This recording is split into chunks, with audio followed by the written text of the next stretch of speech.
پورا عرب جو آج ہے سعودی عرب جس کو کہتے ہیں, یہ عرب تھا, صرف عرب تھا, سعودی بعد میں بنا ہے. حجاز اور نجد دو علاقے تھے اور دونوں ملا کر کے عرب تھا.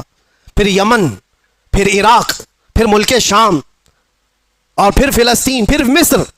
6 بڑی کنٹریاں جس کا کل رقبہ, کل ایریا اگر ملائیں گے تو تقریباً 17 لاکھ اسکوائر کلومیٹر, اور بعض میں ہے کہ 36 لاکھ اسکوائر کلومیٹر. حضرت عمر فاروق رضی اللہ تعالیٰ عنہ کا دور خلافت اتنا پھیلا ہوا تھا, اتنا پھیلا ہوا تھا, اتنی دور تک اسلام کا پرچم لہرا رہا تھا. اس وقت جب حضرت عمر فاروق بیت المقدس کے قریب آئے اور لوگوں نے آپ کو سراہنا شروع کیا امیر المومنین کہہ کر, آپ رو پڑے. اور اس کے بعد ایک تاریخی جملہ انہوں نے کہا تھا جو ہم سب کا بھی ہونا چاہیے, ہم سب کے لیے. آج میرا ٹاپک یہی ہے. حضرت عمر کھڑے ہو کر کے کہتے ہیں لوگوں سے, اے لوگوں سنو, آج تم میرے نام کے نعرے لگا رہے ہو, میں اپنی حیثیت بتاتا ہوں, میری حقیقت بتاتا ہوں.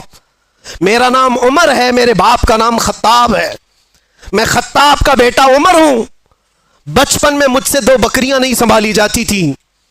میرے باپ مجھے بکریاں چرانے کے لیے بھیجتے تھے تو بکریاں ادھر سے ادھر ہو جاتی, اور جب بکریاں مجھ سے نہیں سنبھلتی تو روز میں اپنے باپ کے گھوسے کھاتا تھا. روز مجھے مار پڑتی تھی میرے باپ سے, بکریاں مجھ سے نہیں سنبھلتی تھی. اور آج تم دیکھ رہے ہو 36 لاکھ اسکوائر کلومیٹر کا پورا رقبہ عمر تنہا اس کی نگرانی کرتا ہے. اور ایسی نگرانی مدینے میں بیٹھے ہوئے عمر فاروق ہیں. ملک شام کا ایک واقعہ میں آپ کو بتا رہا ہوں. ملک شام مدینے سے ہزاروں کلومیٹر دور, ملک شام میں بیٹھی ہوئی ایک خاتون رات کو اپنی بیٹی سے کہتی ہے, دودھ میں پانی ملا کر کے بیچو تو تھوڑا زیادہ ہو جائے گا. بیٹی کہتی ہے اماں عمر ابن خطاب کا دور ہے.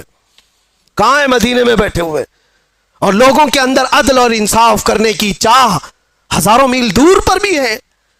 تو حضرت عمر اس دن اعلان کرتے ہیں, آج جو بچپن میں 2 بکریوں کو نہیں سنبھال سکتا تھا 36 لاکھ اسکوائر کلومیٹر کو تنہا چلاتا ہے. وہ اس لیے نہیں کہ خطاب کا بیٹا عمر ہے, اس لیے چلاتا ہے کہ محمد الرسول اللہ کا غلام عمر ہے. ان کے جو ہم غلام تھے خلق کے پیشوا رہے. کل ملا کر یہ ایک ہی نقطہ ہے, ہمیں کرنی ہے شہنشاہ ہے بطحا کی رضا جوئی, وہ اپنے ہو گئے تو رحمت پروردگار اپنی. اگر حضور ہمارے ہو گئے تو پھر بچا کیا ہے. اسی لیے صحابہ کیا کہتے تھے پتہ ہے, سارے زخم کھاتے تھے, مصیبتیں اٹھاتے تھے, اور پھر مسکرا کر کے حضور سے کہتے تھے ہر ستم ہر مصیبت گوارا ہے, یا رسول اللہ ایک بار تم کہہ دو کہ تو ہمارا ہے.